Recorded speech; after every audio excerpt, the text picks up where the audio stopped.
नमस्कार यार, maths by DK Sharma YouTube channel पे आप लोगों का स्वागत है। हम लोग जो सेट कर रहे हैं इसको तो कंटिन्यू अब कर ही रहे हैं हम लोग। और आप लोगों से भी आग्रह है कि आप लोग के जान पहचान के जितने भी लोग हैं उन लोगों तक इस वीडियो को थोड़ा सा शेयर कर दीजिएगा। और जितने भी मेरे भाई वीडियो देख रहे हैं यार, सारे लोग वीडियो को लाइक कर लीजिएगा। ओके ना? चलिए सवाल करते हैं। देखिए, आसान सा सवाल है यार। का एक्स स्क्वायर माइनस 20 है ये। एक्स स्क्वायर माइनस 20 बराबर इतना दिया। दाएं साइड वाला को आप देख पा रहे हैं, इसमें तो आपको महारत हासिल है सर। रूट के अंदर प्लस प्लस करके दिया तो 20 को ऐसे दो फैक्टर में ब्रेक करे जिनके बीच का डिफरेंस 1 हो, तो 5 और 4 प्लस प्लस करके रहता है तो बड़ा वाला फैक्टर आंसर होता है। यानी कि एक्स स्क्वायर माइनस 20 बराबर क्या आ गया? 5। तो एक्स स्क्वायर बराबर मेरे प्यारे भाई 25। एक्स बराबर कितना हो जाएगा? 5। ऑप्शन आसान सा ही था। देखिए, का निम्नलिखित में से कितनी संख्याएं 3 से विभाज्य है लेकिन 9 से नहीं? 9 से विभाज्य नहीं है। और कहा 3 से विभाज्य हो, 9 से नहीं। 9 से डिवाइड होने का रूल क्या है? आप सबको पता है कि सर अंकों का योग 9 से कटना चाहिए। तो देख लीजिए यार, यहाँ पे हो जाएगा यार 6 या 2 8, 8 16, 16 और 5 21, नहीं कटेगा। 5 4 9, 9 6 15, ये भी नहीं कटेगा यार। 6 या 3 9 और 9, ये 9 से कटेगा। 6 या 3 9, 6 3 9, ये भी संख्या 9 से कटेगा। अब यार 9 8 4 12, 12 6 18, यानी कि 9 से कटेगा। ये हो गया 5 4 9, 6 6 12, यानी कि ये संख्या 9 से नहीं कटेगा। ठीक है, ये है सर 6 6 12 8 20 7 27, ये भी कट जाएगा। ये है 6 9 कट जाएगा 12, ये भी संख्या 9 से नहीं कट। यानी टोटल कितनी संख्याएं ऐसी है जो 9 से कट रही है मेरे भाई? तो 4 संख्या। ये ऐसा नहीं है, ये सब। हाँ वो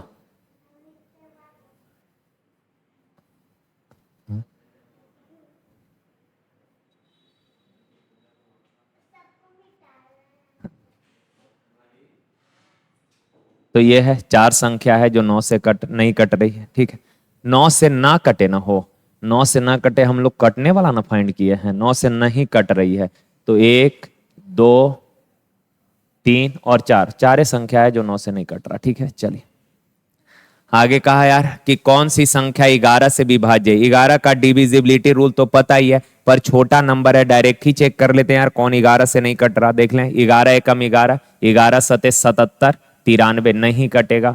11 खत्म हो गया सर। 11 तिया 33, 38 नहीं कटेगा। 11 एकम 11, 11 एकम 11, 5 या 3 53, 11 चौक 44, 44 44 6 3 98 नहीं कटेगा सर। यही बचा, यही कटेगा। 11 एकम 11, 11 पचे 55, हाथ मेरा 8 और 88 हो गया, तो 11 8 88 डी। देखिए, कहा कि निम्न में व्यंजक का मान ज्ञात करना। इसका मान निकालना। देखे तो a इंटू ए स्क्वायर है, minus B into B square. A square minus B square क्या होगा मेरे भाई? a plus B into A minus B. A plus B यानी इतना प्लस इतना करिएगा, 5 5 10, 3 2 5 और 1 6, 7 2 9 इंटू ए माइनस बी, इसमें से घटाइएगा तो 0 सर 1, और ये हो जाएगा 5, 0.24। काटिएगा, 24 से काटेंगे मेरे प्यारे भाई, 24 चौक 96, यानी 40 बार में। अच्छा, 2 0 से डेसिमल खत्म हो जाएगा। 4 एकम 4, 4 पचे 20, 204। Option D. कहा 7 और 63 का तृतीयानुपात। तृतीयानुपात कल भी लगातार ऐसा सवाल कर रहे हैं यार। तृतीयानुपात होता है बी स्क्वायर बाई ये 63 का स्क्वायर, यानी 63 गुना 63 बट्टा ए, यानी 7। 7 नमा 63, 9 तिया 27, एक ही ऑप्शन में है बी। का 28 संतरे का क्रयमूल 24 संतरे के विक्रयमूल के बराबर है। 28 संतरे का जो क्रयमूल है ये 24 संतरा के विक्रयमूल के बराबर है मेरे भाई। ठीक है, 4 छक 24, 4 सत्ते 28। रेशियो लिखिएगा, कोफिशिएंट इंटरचेंज हो जाएगा, यानी क्रयमूल 6 और विक्रयमूल 7। यानी 6 का चीज अगर 7 में बेचे हैं तो 1 का प्रॉफिट होगा कितना पर? 6 पर। परसेंट 100 से गुना, और 1/6 ऐसे भी आपको पता है 16 सही 2/3% होता है। देखिए, ये अच्छा सवाल है, बहुत अच्छा सवाल है यार। कहा यदि टैंक में n पाइप लगे हैं, टोटल कितने पाइप है मेरे प्यारे भाई? n पाइप है, जिनमें से 2 आउटलेट पाइप है और बाकी इनलेट पाइप है, इनसेट लिखा है, इनलेट पाइप है का प्रत्येक इनलेट पाइप टैंक को 10 घंटे में भरेगा। प्रत्येक इनलेट पाइप जो है ये टंकी को 10 घंटे में भर देगा और प्रत्येक आउटलेट पाइप पूरे टैंक को 15 घंटे में खाली करेगा। प्रत्येक आउटलेट पाइप टंकी को 15 घंटे में खाली करेगा। ओके, तो टंकी का कैपेसिटी हो जाएगा 30, 10 तिया 30 भरने वाला है प्लस है, 15 दूना 30 खाली करने वाला है, तो एफिशिएंसी को माइनस है। आगे कहा यार कि जब सभी पाइप एक साथ खोल दिए जाते हैं तो टैंक का 91 सही 2/3, तो 91 तिया 200 कितना हो जाएगा मेरे प्यारे भाई, 273 और 275 बट्टा 3% हटाइएगा तो 100 आ जाएगा, यानी 300 हो जाएगा। ठीक है, कहा कि यदि सभी पाइपों को एक साथ खोल दिया जाए तो टैंक का इतना परसेंट हिस्सा 2.5 घंटे में भर जाता है, तो एन का मान ज्ञात करें। आप लोग बताना, पूरा टंकी अगर 30 लीटर का है तो 30 का 275/3 100%, 10 3 कैंसिल हो। ठीक है, काटिएगा 5 से 55 बार में, 5 से 2 बार में, यानी टंकी का 55/2 भाग 55/2 हिस्सा जो है ये 2.5 घंटा में भर जाता है। 2.5 घंटा में इतना भर गया, 2.5 घंटा में इतना भर गया, तो आप बताना 1 घंटा में कितना भर जाएगा मेरे प्यारे भाई, तो 2.5 से डिवाइड कर दीजिए, तो 2 से 2 कट गया, 5 से काटिएगा 11 बार में, यानी जब सभी पाइपों को एक साथ खोलिएगा, सभी को एक साथ खोलिएगा तो 1 घंटे में कितना भर जाएगा, 11 यूनिट भर जाएगा। आप बताना, अब थोड़ा ध्यान से, उधर का काम निपट गया, आप समझ गए होंगे। कहा कि टैंक का 91 सही 2/3%, 91 सही 2/3%, टंकी का कैपेसिटी है 30 लीटर, तो 30 का 91 सही 2/3% कहने का मतलब 55/2 लीटर। 55/2 लीटर भर गया है 2.5 घंटा में, तो 1 घंटा में कितना भर गया होगा, 11, 5/2 से डिवाइड करेंगे तो 11 यूनिट भर गया होगा 1 घंटा में। अब आप बताना, टोटल एन पाइप है जिसमें से आउटलेट पाइप 2 है, एन में से 2 आउटलेट है, तो इनलेट पाइप होगा कितना, n-2। ठीक है, अच्छा, प्रत्येक इनलेट पाइप 1 घंटा में 3 लीटर भरता है, प्रत्येक यानी हर इनलेट पाइप 1 घंटा में 3 लीटर, तो इतना पाइप 1 घंटा में कितना भरेगा, 3 से गुना कर दी, इतना। अच्छा, आउटलेट पाइप, प्रत्येक आउटलेट पाइप 1 घंटा में 2 लीटर खाली करता है, तो 2 पाइप कितना खाली करेगा, इतना खाली करेगा। तो सर ये सब मिलकर 1 घंटा में इतना भरेगा, पर फाइनली भरता है कितना, 11। अब 3 से गुना करेंगे तो 3n -6 अब -4 -10 बराबर 11। 10 उधर जाके जुटेगा 21 हो जाएगा, ये 3n बराबर 21, तो n बराबर 7, और n का ही वैल्यू निकालना था, यानी अच्छा सवाल था यार ये। देखिए, कहा 600 मीटर के एक वृत्ताकार पथ में पंकज और रोहित एक ही बिंदु से विपरीत दिशा में क्रमशः 2.85 मीटर पर सेकेंड और 5.4 किलोमीटर पर आवर। अच्छा, इसको मीटर पर सेकंड में लाइएगा तो 5/18 से गुना करना पड़ेगा मेरे भाई, 18 तिया 54, 0.3 यानी 5 तिया 15, 1.5 मीटर पर सेकंड। कहा कि बताइए कितने मिनट बाद वे पहली बार मिलेंगे। यार मिलने में लगा समय, समय क्या होता है, दूरी बट्टा चाल, दूरी बट्टा चाल, चाल अपोजिट डायरेक्शन में दोनों चल रहा है तो अपोजिट डायरेक्शन में चाल जुड़ जाएगा, तो 1.5 प्लस 2.85 अगर ऐड करिएगा तो ये हो जाएगा 5, 8 5 13 और 4 4.35, ये सेकंड में रिजल्ट आएगा, चूंकि मीटर है और ये मीटर पर सेकंड है तो टाइम सेकंड में आ जाएगा, लेकिन आंसर मांगा है किस में, मिनट में। मिनट में बोला है तो 60 से डिवाइड कर दीजिए, सेकंड को मिनट में लाइएगा तो 60 से डिवाइड करना पड़ेगा। काटिएगा मेरे प्यारे भाई 10 को अगर 4.35 से डिवाइड करिएगा तो 4 दूना 8, 2 पॉइंट समथिंग आएगा, 2 पॉइंट समथिंग। यार दो ऑप्शन है तो थोड़ा सा तो कैलकुलेशन आपको करना पड़ेगा। अच्छा, डेसिमल हटा देंगे तो 2 जीरो ऊपर चला जाएगा, अब 2 बार में लग जाएगा, 2 बार में 2 पचे 10, 2 तिया 6 और 1 7, 2 चौक 870 घटाइएगा तो मेरे प्यारे भाई कितना बच जाएगा, 130 1 जीरो और लग जाएगा, तो 4 दूना लगभग 2 के आसपास, 2 3 के आसपास आएगा, 2.3 मिनट के आसपास। 4 तिया 12 3 आएगा, हाँ तो 2.3 हो जाएगा, ऑप्शन सी। ठीक है, देखिए, का राम किसी काम को 15 दिन में, रोहन 25 दिन में, रोहित 30 दिन में पूरा कर सकता है। राम जो है काम करे तो कर देगा 15 दिन में, रोहन करेगा मेरे प्यारे भाई 25 दिन में, और रोहित करेगा रोहित करेगा कितने दिन में? 30 दिन में। तो टोटल वर्क हो गया 150, 15 दहा 25 छक 30 बचे। आगे कहा यार कि रोहन और रोहित ने 2 दिनों तक एक साथ काम किया और फिर रोहित के जगह राम ने ले लिया। अच्छा, रोहन और रोहित 2 दिन तक काम किया। रोहन एक दिन में 6 काम, रोहित एक दिन में 5 काम, दोनों मिलकर एक दिन में 11 काम। तो 2 दिन में कितना काम कर दिया? 22 काम। 150 में से 22 काम हो गया तो रिमेनिंग बच गया होगा कितना? 128। अब आगे कहा कि सर रोहित के जगह राम ने ले लिया, यानी कि रोहित चला गया। रोहित चला गया तो अब आगे कौन करेगा? राम और रोहन मिलकर काम करेगा। राम और रोहन मिलकर एक दिन में 16 काम, राम और रोहन एक दिन में 16 काम, तो 128 काम दोनों मिलकर कितने दिन में? तो 16 × 128 यानी कि 8 दिन में कर देगा। क्लियर है? तो कुल मिलाकर कितने दिनों में काम पूरा हो गया? तो शुरू के 2 दिन तो रोहन और रोहित किया है और बचे हुए काम को राम और रोहन मिलकर 8 दिन में, तो टोटल 8 × 2 10 दिन। ऑप्शन डी ठीक है। चलिए देखें ये यार, देखें एक छोटा सा कॉन्सेप्ट ध्यान में रखिएगा। जैसे x + 1/x बराबर दिया है सपोज a, और x - 1/x निकालना है। तो भाई मेरे अगर पावर सेम है ना, जैसे यहाँ पावर 1 है यहाँ भी 1, सेम पावर है, लेकिन साइन अगर चेंज है तो हो जाएगा √a² - 4। क्लियर है बात? सिमिलरली मान लीजिए आपको दिया है x - 1/x बराबर a और आपसे बोला है x + 1/x का वैल्यू क्या है? सेम पावर साइन चेंज है, माइनस दिया है, प्लस वाला निकालना है तो √a² +4 होगा। माइनस वाला निकालना होगा तो -4, प्लस वाला निकालना होगा तो +4। ठीक है बात? चलिए देखिए x² - 1/x² पूछा है तो ये हो जाएगा क्या? x + 1/x into x - 1/x। ठीक है बात? x + 1/x का वैल्यू दे रखा है 6 इंटू यहां x - 1/x निकाल लेंगे तो √ हो जाएगा 6 का स्क्वायर 36, 6 का स्क्वायर 36 - 4, 36 - 4 यानी कि 32, और 32 होता है 16 दूना, 16 दूना यानी कि 4√2, तो 6 चौक 24 √2, ऑप्शन बी। ठीक है,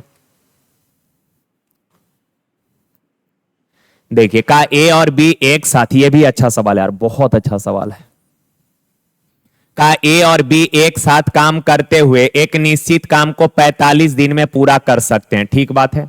आगे का वे 10 दिन तक एक साथ काम करते हैं और शेष काम को सी के सहायता से 28 दिन में पूरा कर देते हैं। सुनिए ना, का ए और बी अगर मिलकर काम करेगा तो किसी काम को 45 दिन में पूरा कर देगा, लेकिन उन लोगों ने मिलकर 10 दिन तक काम किया है, फिर शेष काम को सी के सहायता से 28 दिन में कर दिया। तो आप बताना ए और बी दोनों साथ में मिलकर अगर काम करे तो पूरा काम कर देगा 45 दिन में, लेकिन 10 दिन तक काम कर लिया तो रिमेनिंग काम बचा था कितने दिन का? 35 दिन का। तो ये रिमेनिंग वर्क आ गया मेरे भाई। और कहा कि इस बचे हुए काम को करने के लिए उन लोगों ने सी का सहायता लिया, यानी कि ए, बी और सी ये तीनों लोग मिलकर इस बचे हुए काम को कर दिया है कितने दिन में? 28 दिन में। ठीक है, काम खत्म यानी बराबर। अब यार 7 × 5 = 35, 7 चौक 28। अब मेरे भाई ये दो टर्म आपस में बराबर है, और अगर आप इन दोनों का रेशियो लिखेंगे तो बताइए कॉफिशिएंट इंटरचेंज हो जाएगा, यानी कि 4:5। कोई दिक्कत यहां तक नहीं? अब आप बताना a + b 4 है, a b c 5 है, तो यहां से c का क्या आ जाएगा? 1।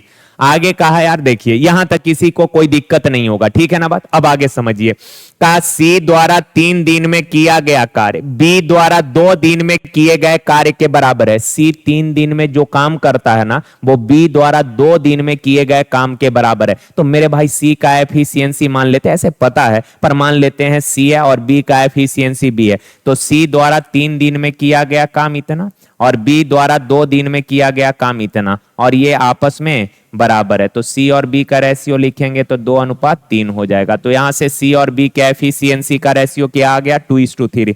अब आप बताइए कहीं और सी का एफिशिएंसी आपको दिख रहा है? आप बोलेंगे सर यहां सी का एफिशिएंसी 1 है और यहां सी का एफिशिएंसी कितना है? 2 है। तो या तो इसको 2 बना लीजिए या फिर इसको 1 बना लीजिए। इसी को 2 बना लेते हैं तो इसमें 2 से गुना कर लेते हैं, तो सब में 2 से गुना करना पड़ेगा। अब यार ए, बी और सी रेशियो बैलेंस हो गया। सी का एफिशिएंसी कितना है? 2, बी का कितना है? 3। आप जरा यहां देखकर बताइए a प्लस बी कितना है। a प्लस बी 8 है जिसमें b 3 है, तो a का एफिशिएंसी कितना हो जाएगा 5। क्लियर है। तीनों वर्कर का एफिशिएंसी पता करके अब सवाल कहा कि ए और सी मिलकर मूल कार्य का 70% कितने दिन में। ए और सी मिलकर ओरिजिनल काम का 70%, तो पहले तो टोटल वर्क आप निकालिए, टोटल वर्क कितना। अच्छा एक बात बताइए, ए और बी मिलकर पूरा काम कै दिन में करता है, 45 दिन में करता।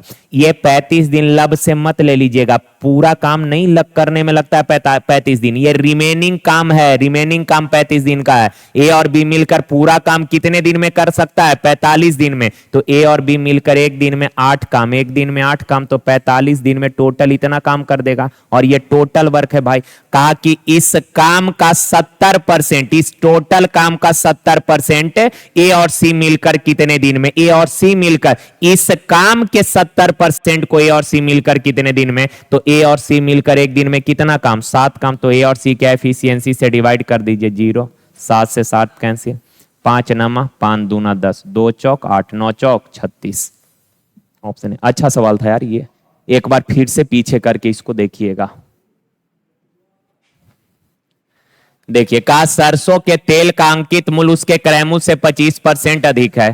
क्रय मूल्य से अंकित मूल्य 25% ज्यादा। क्रय मूल्य अगर 100 है तो अंकित मूल्य कितना, 125।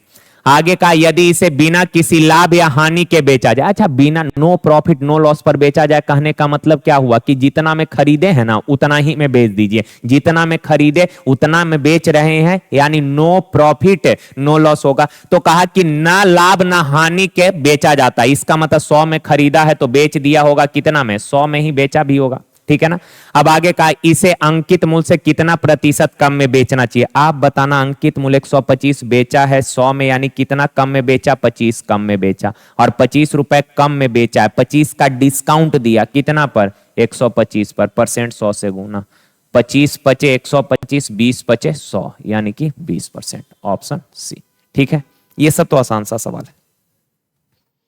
देखिए मेरे भाई, कहा एक पुरुष एक लड़का और एक महिला काम को 10, 15, 30 दिन में। कहा कि एक मैन अगर काम करे तो काम को 10 दिन में, एक बॉय करे तो 15 दिन में, और एक ओमैन अगर करेगी तो कर देगी 30 दिन में। तो टोटल वर्क कितना हो गया यार, 30। 10 तिया 30, 15 दूना 30, 30 एकम 30। अब आगे का, मिलकर काम करने पर एक पुरुष एक महिला और एक लड़का उस काम को कितने दिन में कर देगा। कहा ये सारे लोग अगर मिलकर काम करे तो काम कितने दिन में, ये सारे लोग मिलकर एक दिन में कितना काम, 6 काम, तो 30 काम कितने दिन में कर देगा, 5 दिन में। Option C. देखिए ठीक है, समझ गए होंगे ना यार, इसमें तो कोई दिक्कत है नहीं। देखिए, अरे भाई 266 से डिवाइड करना है, लिख देते हैं।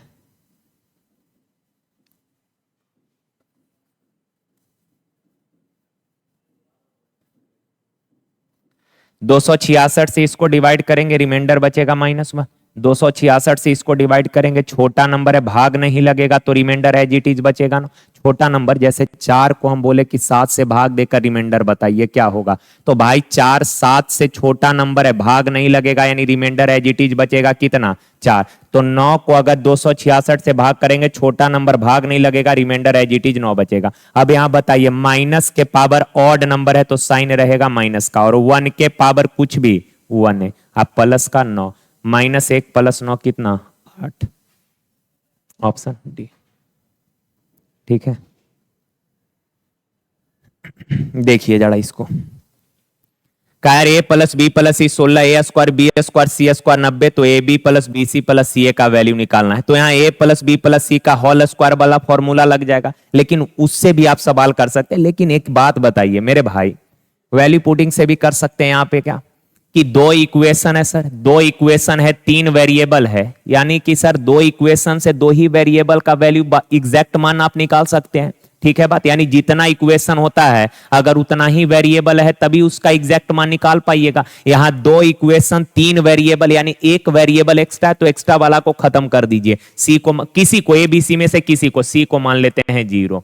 अगर सी 0 मान लीजिएगा तो आप बताइए जो मान निकालना है कितना आसान हो गया। सी 0, 0 × a 0, जीरो गुना बी जीरो, तो केवल मान निकालना है किसका, ए बी का मान निकालना है। कितना छोटा सवाल हो गया। अब आप बताइए ए प्लस बी का होल स्क्वायर क्या होता है, ए प्लस बी का होल स्क्वायर बराबर क्या होता है। अरे भाई डायरेक्ट ए प्लस बी का होल, ठीक है लिख देते हैं, ए प्लस बी का होल स्क्वायर होता है A square plus B square plus 2ab। तो यह 16 का स्क्वायर 256, और इसका वैल्यू देखिए दे रखा है कितना 90। अब प्लस 2ab, 90 इधर आके घट जाएगा मेरे प्यारे भाई, कितना बचेगा 166 बराबर 2ab। 2 से काट दीजिएगा 83 ऑप्शन से। ठीक है, कितना आसान हो गया। नहीं तो ए प्लस बी प्लस सी का होल स्क्वायर भी लगा लेंगे तो बन जाएगा। देखिए का एक दुकानदार, अच्छा एक चीज समझिए इस सवाल को करने से पहले, जैसे आपको बोले हम बाई वन, ये ऐसा वर्ड आप हमेशा सुनते होइएगा, कपड़ा उपड़ा खरीदने जाते होंगे तो दुकानदार बोलता होगा बाई वन, या लिखा रहता होगा buy one get one free, buy two get one free, या बाई 5 गेट 2 फ्री। क्लियर है बात। अब इसका मतलब समझिए थोड़ा यार, Y1 गेट 1 फ्री कहने का मतलब एक खरीदिएगा ना तो एगो फ्री में मिलेगा, एगो का पैसा लगेगा सर, एक फ्री में आ जाएगा। समझ रहे हैं ना बात को। आप कपड़ा उपड़ा तो खरीदते ही होंगे, एक का पैसा दिया और घर पे सामान लेकर आ गए कैगो, 2 गो। इसका मतलब हुआ कि अंकित मूल्य 2 है, मार्क प्राइस 2 है, और पॉकेट से, और सुनिए एक चीज समझिए, आपके पॉकेट से जो पैसा गया वही तो आपका कॉस्ट प्राइस होगा ना। यानी कि आप पैसा दिए एक जींस का और लेकर आ गए कैगो, 2 गो। देखें, और एक चीज और ध्यान में रखिएगा, ये सीपी को एसपी भी आप बोल सकते हैं। क्यों, ग्राहक के रिस्पेक्ट में अगर बोलना है तो क्रैमुल बोलेंगे, दुकानदार के रिस्पेक्ट में अगर आप लिख रहे हैं तो बिक्रैमुल बोलेंगे। जैसे मान लीजिए कि हमने ये पेन आपको 100 रुपए में बेचा, 100 रुपए में बेचा तो आप 100 रुपए में खरीदेंगे, तो ये 100 रुपए मेरे लिए तो बिक्रैमुल है, पर आपके लिए ये क्या है, क्रैमुल है। तो सर ये दुकानदार के लिए तो एसपी हो जाएगा, लेकिन ग्राहक के लिए सीपी हो जाएगा। क्लियर है, इस चीज को आप मैनेज कर लीजिएगा, बाकी हम सीपी लिख दे रहे हैं। अब यहां पर आप बताना बाई 2 गेट 1 फ्री, तो थोड़ा दिमाग पर जोड़ दीजिए, बाई 2 यानी 2 गो खरीदे हैं, एगो फ्री में आ गया, 2 गो का पैसा लगा, एगो फ्री में आ गया, यानी घर में सामान आया कैगो, 3 गो, पर पैसा लगा कैगो का, 2 गो का, यानी सामान आया 3 गो तो अंकित मूल्य 3 हो गया, पैसा दिए हैं 2 गो का तो सीपी 2 हो गया। अच्छा बाई 5 यानी 5 गो खरीदे, 2 गो फ्री में आ गया, 5 गो का पैसा दिए हैं तो क्रैमुल हो जाएगा 5, और 2 गो फ्री में आ गया, 5 गो तो खरीदे और 2 गो फ्री में दे दिया, यानी टोटल आ गया क्या गो, 7 गो, तो अंकित मूल्य हो गया 7। अब बाकी डिस्काउंट उस्काउंट निकालना है तो वो तो निकाल ही लेंगे कि यहाँ 2 अंकित है, एक में खरीदे, एक का डिस्काउंट मिला, अंकित मूल्य 2 पर परसेंट 100 से गुना, यानी क्या परसेंट, 50%। हम बोले यहाँ कितने का डिस्काउंट दिया, 3 का चीज 2 में लेकर आ गए, एक का डिस्काउंट कितना पर 3 पर परसेंट 100 से गुना, यानी 33.1/3%। सर 7 का चीज 5 में लेकर आ गए, 2 का डिस्काउंट 7 पर परसेंट कितना, 100 से गुना। क्लियर है बात, 28 सही 2/7%, 1/7 14 सही 1/7% होता है, 14 सही 2/7, और 2/7 कहने का मतलब हो जाएगा, कर लेंगे ना, सॉरी यार सवाल। अब आ जाइए सवाल पे। देखिए तो का एक दुकानदार नीचे दी गई 2 छूट संबंधी योजना पेश करता है। का 3 वस्तु के खरीद पर 4 गो मुफ्त मिला, तो फ्री में मिला कै गो, 4 गो, टोटल कितना हो जाएगा, 3 और 4 7 गो।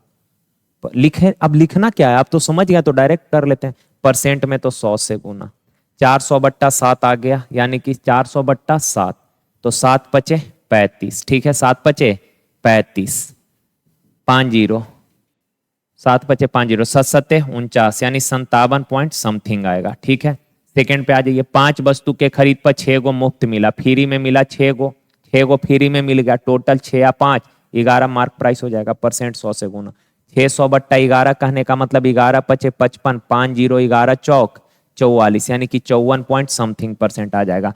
तो सवाल कहा कि बताइए किस योजना में छूट प्रतिशत अधिक है, पहला में 57 है, दूसरा में 54 है, तो ज्यादा अच्छा कौन है, मतलब ज्यादा अधिक डिस्काउंट पहला योजना में मिल रहा है, यानी कि योजना ए में। ठीक है, चलिए का 2 सकेंद्रित वृत्त की त्रिज्या 10 और 6 है। बड़े वृत्त के उस जीवा की लंबाई ज्ञात कीजिए जो छोटे वृत्त को स्पर्श करती है। देखिए, दो सकेंद्रित वृत्त है, कहने का मतलब हुआ कि दोनों वृत्त का जो सेंटर है ना, दोनों वृत्त का केंद्र समान है। सकेंद्रित यानी केंद्र समान है। अब कहा कि बड़े वृत्त के उस जीवा की लंबाई ज्ञात करें जो छोटे वृत्त को स्पर्श करती है। बड़े वृत्त के उस जीवा का लंबाई निकालना है जो छोटे वृत्त को स्पर्श करती है। अब आप बताना, छोटा वृत्त के केंद्र से अगर परिधि को मिलाइएगा तो ये छोटा वृत्त का रेडियस होगा, कितना दिया है 6। और ये भी आपको पता है कि सर केंद्र से जीवा पर जो लंब डालिएगा, ये लंब जीवा को 2 इक्वल पार्ट में डिवाइड कर देगा। मानते हैं बात? हाँ सर। अब आप बताइए, केंद्र से बड़ा वृत्त के परिधि को मिलाइएगा तो बड़ा वृत्त का रेडियस कितना दिया है 10। अब 6 10 है तो ट्रिपलेट याद होगा 8, और अगर ये 8 है तो ये भी 8 होगा, तो पूरा जीवा कितना हो जाएगा 16। ठीक है, देखिए ये कहा किससे विभाजित है, तो पावर वाले व्यंजक के बीच में प्लस माइनस है तो कॉमन करके बना लेते हैं। 6 के पावर 25 कॉमन करिएगा 1, 26 में से 25 को कॉमन कर लिए हैं तो 1, यहाँ पे 2 और यहाँ 3। अब आप बताना, 6 के पावर 25 है सर, इंटू 6 का क्यूब 216 प्लस 36 प्लस 6 प्लस 1, 6 3 का 18 और 1 19, 4 और 1 5, 259। अब का ये व्यंजक किससे कटेगा? किससे कटेगा तो दिया ही है यार, 259 का ये मल्टीपल है। ठीक है, 259, ओहो 259 से डिवाइड करेंगे तो कट ना जाएगा हो, ये बचता है, ये भागफल होता है। नीचे अगर कुछ नहीं बचा, नीचे अगर पूरा पूरा कट गया, इसका मतलब रिमाइंडर 0 आ जाएगा। ठीक है, ये आसान है। देखें, ये 3 sine theta minus cos theta, और बट्टा में है मेरे प्यारे भाई cos theta plus sine theta, बराबर कितना दिया 1। अब थोड़ा मेंटली कैलकुलेशन करिए, लिखेंगे नहीं, ये चीज दाएं साइड चला जाएगा तो क्या हो जाएगा cos plus sign, cos plus sign, plus sign इधर आके माइनस साइन हो जाएगा। 3 साइन थीटा में से साइन थीटा घटा दीजिएगा 2 साइन थीटा, माइनस कॉस उधर जाके प्लस हो जाएगा तो cos plus cos 2 cos theta. 2 से 2 कट गया, साइन उधर चला जाएगा तो 1, साइन बट्टा में ना, तो कॉस बट्टा साइन क्या हो जाएगा कॉट थीटा, और कॉट का ही वैल्यू पूछा है कितना 1।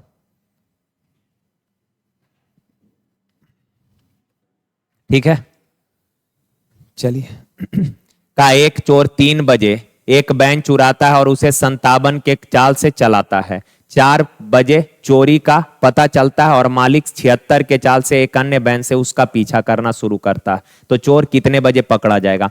अच्छा एक बात बताइए, चोर कितना बजे चोरी करके भागा है? 3 बजे। मालिक कितना बजे पीछा करना शुरू किया है? 4 बजे। यानी कि मालिक को पता चलने से 1 घंटा पहले ही चोर भाग चुका है। समझ रहे हैं ना, चोर 3 बजे यहां से भाग गया, मालिक आया 4 बजे और 4 बजे उसको पता चला और तुरंत वो पीछा करना शुरू किया, यानी कि मालिक को पता चलने से 1 घंटा पहले ही चोर भाग चुका है। चोर का चाल कितना? 57 किलोमीटर पर आवर के चाल से चलकर 1 घंटा में कितना दूरी तय कर लेगा? तो चोर 57 किलोमीटर दूरी तय कर लेगा। अब जो है 4 बजे तक मालिक और चोर के बीच 57 किलोमीटर का फासला है, तो कहा कि मालिक चोर को कितने समय में पकड़ेगा? तो पकड़ने में लगा समय बराबर दूरी बट्टा चाल। चाल भाई सेम डायरेक्शन है तो चाल घटेगा, घटेगा यानी 76 में से 57 चला जाएगा 19 किलोमीटर पर आवर।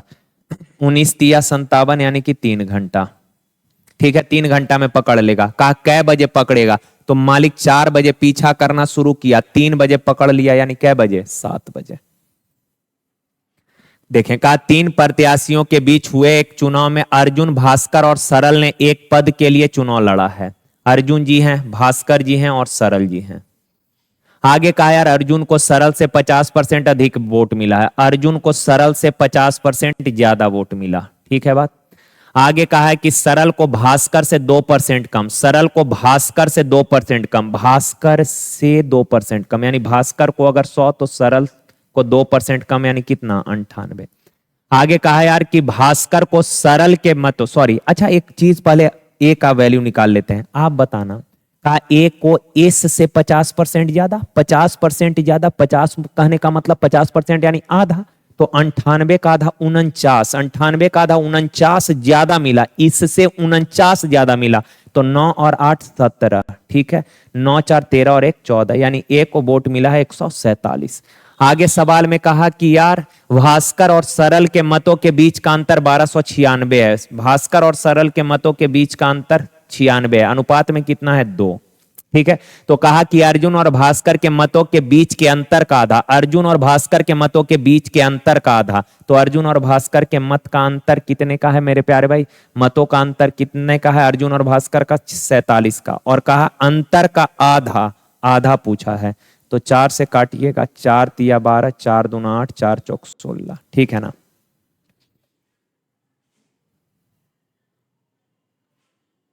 गुना कर लीजिए यार, गुना करेंगे 28, 8 तो दो दो जगह ऑप्शन में है, चलिए करना ही पड़ेगा, चाहे डिजिटल सम लगा लीजिए। तो ये हो जाएगा 3 2 5 4 9, यानी कि 9 का मल्टीपल देख लीजिए, 9, 8 और 1 9, 8 3 11, ये तो होगा नहीं। ये इसको तो चेक, ये यहाँ भी 8 है, ओके 8 8 16, ये भी नहीं होगा। यहाँ देख लीजिए, यही एक बच गया, क्योंकि यूनिट डिजिट भी 7 चौक 28 8 आना चाहिए था, ऑप्शन डी का ही है ना? चलिए देखिए, का एक व्यापारी 20% की व्यापारिक छूट और 30% के नकदी छूट देता है यदि सूची मूल्य, सूधी लिख दिया, सूची मूल्य का 1200 है तो विक्रय मूल्य कितना आसान है, सिंपल कर लीजिए यार, ज्यादा दिमाग नहीं लगाना, आसान सा सवाल है। पहले 20% डिस्काउंट दिया यानी कि 80% में बेचा, अगेन 30% डिस्काउंट दिया यानी 70% में बेचा, 2 जीरो से 2 जीरो कैंसिल, यहाँ 2 जीरो से 2 जीरो, सबका यूनिट डिजिट अलग नहीं है, 2 का सेम है, कोई बात नहीं, कर लेते हैं। 2 8 16 का 6, 6 सते 42 का 2, 2 2 को आ जा रहा है। तो सर 12 गुना 12 सते 84, 12 चौक 8 सते 56 हो जाएगा ये, सॉरी 8 सते 56, तो 12 छक 72, हाथ मेरा 7, 12 पचे 60 7 67, 672, ऑप्शन डी। ठीक है ना? देखिए तो यह का 36 संख्या का औसत 45 है, बाद में यह पाया गया कि 84 को गलती से 48 पढ़ लिया। अच्छा 84 था पर गलती से 48 पढ़ लिए, यानी कम पढ़ लिए ना, कम पढ़ लिए। तो आप बताना 84 को अगर 48 पढ़ लिए तो कितना कम पढ़ लिए मेरे प्यारे भाई? 36 कम पढ़ लिया, यानी योग में 36 का कमी हो गया। योग में 36 का कमी, तो एवरेज में कितने का कमी? योग को एवरेज में लाइएगा तो नंबर से डिवाइड करना पड़ेगा, यानी एवरेज में 1 का कमी हो गया। एक बार फिर से सुनिए, एक्चुअल में नंबर था 84 पर आप पढ़ लिए 48, 84 था पढ़ लिया 48, यानी 36 कम पढ़े, 36 कम पढ़े यानी योग में 36 का कमी, तो एवरेज में कितने का कमी? योग को एवरेज में लाइएगा, नंबर से डिवाइड करिएगा, यानी एवरेज में 1 का कमी। एवरेज में कितने का कमी? 1 का। एवरेज में 1 का कमी हुआ, तो बताइए एक्चुअल एवरेज, अगर एक्चुअल एवरेज पूछ रहा है तो आप बताइए एवरेज में 1 कमी होने के बाद एवरेज 45 आया, तो एक्चुअल में कितना? 1 ज्यादा, यानी 46 होना चाहिए। ठीक है, चलिए। का एक डीलर अपने सामान को क्रय मूल्य पर बेचने का दावा करता है, लेकिन 1 केजी के लिए 950 ग्राम बाट यूज करता है, तो का उसका लाभ प्रतिशत? अच्छा 1 केजी सामान ले रहे हैं, 950 ग्राम दे रहा है, यानी कि फायदा कमा रहा है कितने का? 50 ग्राम का। कितना पे? जितना देने पर, कितना देने पर? तो 950 ग्राम देने पर 50 ग्राम का फायदा हो रहा है। परसेंट 100 से गुना, 5 से 19 बचे 95, 19 बचे 5 पॉइंट, सब में तो 5 पॉइंट, 19 बचे 95, हाथ में रहा 5 जीरो, 19 दूना 38, तो 5.2, 5.2, ऑप्शन डी। देखिए का एक व्यक्ति को, ये भी अच्छा सवाल है यार, ये अच्छा सवाल है। का एक व्यक्ति को धारा के दिशा में 16 किलोमीटर नौ चलाने में 15 मिनट लगता है, यहां तक सही है। अब इसको जरा आराम से पढ़िए। कहा जो, यानी कि धारा के दिशा में नौ चलाने में जो 15 मिनट लग रहा ना, इसके बारे में कहा जो धारा के विपरीत दिशा में समान दूरी तय करने में लिए गए समय से 25% कम है। कहा कि सर धारा के दिशा में कोई डिस्टेंस ट्रेवल करने में जो टाइम लग रहा है ना, धारा के अपोजिट डायरेक्शन में वही दूरी तय करने में लगने वाला समय से ये 25% कम है। ये डायरेक्शन में तय करने में, धारा के दिशा में कोई दूरी तय करने में जो टाइम लग रहा है, अपोजिट डायरेक्शन में वही दूरी तय करने में लगने वाला समय से ये 25% कम है। 25% होता है 1/4, यानी अगर ये 4 है तो एक कम समय लग रहा है, यहाँ कितना? 3। अच्छा धारा के दिशा में 16 किलोमीटर जाने में समय लग रहा क्या मिनट? 15 मिनट, तो 3 यूनिट बराबर 15 मिनट है, तो 5 गुना 3 पचे तो 4 पचे 20 मिनट यहाँ लगेगा। आप बोलेंगे सर सही है, ठीक है। अब आ जाइए, सवाल का है यार कि व्यक्ति स्थिर जल में, शांत जल में 1 घंटे में कितने किलोमीटर नाव चला सकता है। 1 घंटे में कितना किलोमीटर नाव चलाएगा, यानी 1 घंटे में तय की गई दूरी, यानी स्पीड ही तो पूछ रहा है यार, इनडायरेक्टली है। तो आप बताना, धारा के दिशा में चाल बढ़ जाएगा, यानी बोट प्लस वाटर, और धारा के दिशा में 16 किलोमीटर जाते हैं कितना मिनट में, 15 मिनट। मिनट को आवर में लाइएगा, 60 से भागा तो 15/60 यानी 1/4 आवर। तो 16 किलोमीटर डिस्टेंस ट्रेवल करते हैं 1/4 आवर में। तो चाल दूरी बट्टा समय, 4 ऊपर चला जाएगा तो 64 किलोमीटर पर आवर। अच्छा, धारा के अपोजिट डायरेक्शन में जाइएगा, चाल घटेगा, और धारा के विपरीत सेम दूरी 16 किलोमीटर तय करते हैं 20 मिनट। आवर में लाएंगे, 60 से भागा, 20/60 यानी 1/3 आवर। 3 ऊपर चला जाएगा, 16 तिया 48 किलोमीटर पर आवर। तो कहा कि 9 का चाल बताइए। बोट का स्पीड निकालना है तो जोड़कर 2 से डिवाइड कर दीजिए। 8 4 12, 6 4 10 और 1 11, 2 से डिवाइड करेंगे तो 56 किलोमीटर पर आवर। यानी कि शांत जल में 9, 1 घंटा में क्या किलोमीटर जा रहा है, 56 किलोमीटर। Option D. ठीक है, चलिए। कहा ज्ञानेंद्र और अरविंद की आयु का अनुपात 6:5 है। ठीक है, उनकी आयु का योग 55 है। अब से 7 वर्ष बाद उनकी आयु का, अच्छा योग 55 है, 6 5 11 बराबर 55, तो 1 बराबर 5, 1 5 तो 6 बराबर 30, 5 बराबर 25। कहा 7 वर्ष बाद उनकी आयु का रेशियो, प्रेजेंट में 30 है, 7 वर्ष बाद 37, 25 7 32। Option D. इतना आसान सवाल था। कहा देखिए, triangle X Y Z congruent है triangle M L M R के। कॉन्गुरेंट यानी सर्वांगसम, और सर्वांगसम मतलब तो आपको पता ही है, सर्व अंग समान। सर्व अंग समान, साइड का लेंथ इक्वल होना चाहिए, कोण इक्वल होगा। ठीक है ना बात। तो कहा m + x + p का मान ज्ञात करिए। अच्छा, इसका मतलब समझ रहे हैं, ये अरेंज्ड वे में होता है। x by Z, triangle x by Z जो है सिमिलर है एल एम आर के। इसका मतलब थोड़ा सा समझ लीजिए, जैसे triangle x by Z congruent है, सर्वांगसम है ट्रायंगल किसके, एल एम आर के। इसका मतलब ये हुआ कि इस ट्रायंगल का साइड एक्स वाई जो है बराबर होगा किसके, ट्रायंगल एल एम आर के साइड एल एम के। ठीक है, फिर ये जो साइड है बाई जेड बराबर क्या होगा, साइड बाई जेड बराबर होगा किसके, एम आर के। और सर एक्स जेड बराबर होगा किसके, तो आप बोलेंगे सर एल आर के। ठीक है ना बात, ये साइड इक्वल, कोण भी इक्वल होगा। अच्छा, कोण x किसके बराबर होगा, कोण l के। कोण y बराबर होगा m के। कोण z बराबर होगा r के। ये सब बेसिक चीजें आपको पता भी होगा। चलिए अब आ जाइए सवाल। एक बात बताइए, x y z कितना दिया है, यहां तो साफ दिख भी नहीं रहा, आपको दिख रहा है क्या, 2m + 1। पता है कैमरा में साफ पता नहीं आ जाता यार, लेकिन यहां पे उतना साफ नहीं दिख रहा है। ये 2m + 1। अच्छा, एक्स वाई किसके बराबर होगा, देखिए एक्स वाई किसके बराबर होगा, एक्स वाई बराबर होगा एल एम के। और इस ट्रायंगल में एल एम बराबर कितना है, 5। तो 1 उधर जाके घटेगा 4, 2m बराबर 4, तो m बराबर कितना, 2। अब आगे बढ़िए। अच्छा, इस ट्रायंगल का बाई जेड कितना है, 2p + 2। अब बाई जेड किसके बराबर होगा, तो बाई जेड सर किसके बराबर होगा, तो एम आर के। एम आर इसमें कितना है, 8। तो 2 उधर जाके घटेगा 6, 2p बराबर 6, तो p बराबर 3। चलिए, यहां एक्स जेड का वैल्यू कितना है, 7। अच्छा, एक्स जेड किसके बराबर है, एक्स जेड किसके बराबर है, तो एल आर के। एल आर यानी कि 2x - 1 के, 1 इधर आके जुटेगा 8, 2x बराबर 8, तो x बराबर 4। तो m + p + x, 3 2 5 4 9, 9 यानी कि ऑप्शन ए। ठीक है, चलिए। का एक स्कूल में लड़कों की संख्या का लड़कियों की संख्या से अनुपात है 11:5 15। स्कूल में लड़कों की तुलना में लड़की का संख्या 200 अधिक है, लड़कों के तुलना में लड़की का संख्या 200 ज्यादा। अनुपात में कितना ज्यादा, 4। तो लड़कों का संख्या यानी 11 का वैल्यू 4 5 20, 11 5 55, 550।